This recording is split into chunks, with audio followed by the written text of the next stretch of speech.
I went into a plea with the government with my eyes closed. I was under the false assumption, because I was never provided exculpatory evidence of my innocence by the government when I pled guilty. You felt rushed into it. I was rushed into it.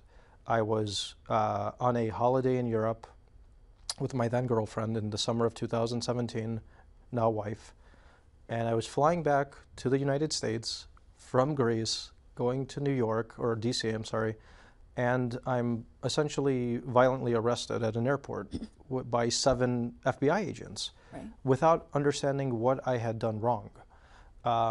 It was savage.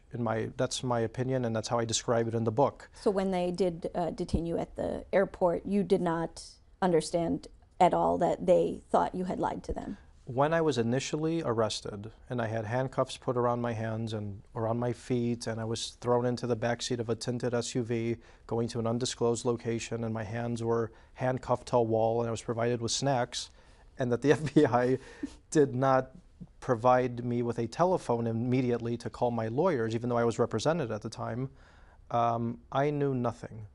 I was listening to FBI agents, as I describe in my book, sneer at me and tell me, this is what happens when you work for Trump, this is what happens when you don't tell us everything about Russia, and we have 2 backpacks full of information about you, let's just get this party going, we don't need anything else. So an agent explicitly just said to you, this is what happens when you work for Trump? Yes, yes.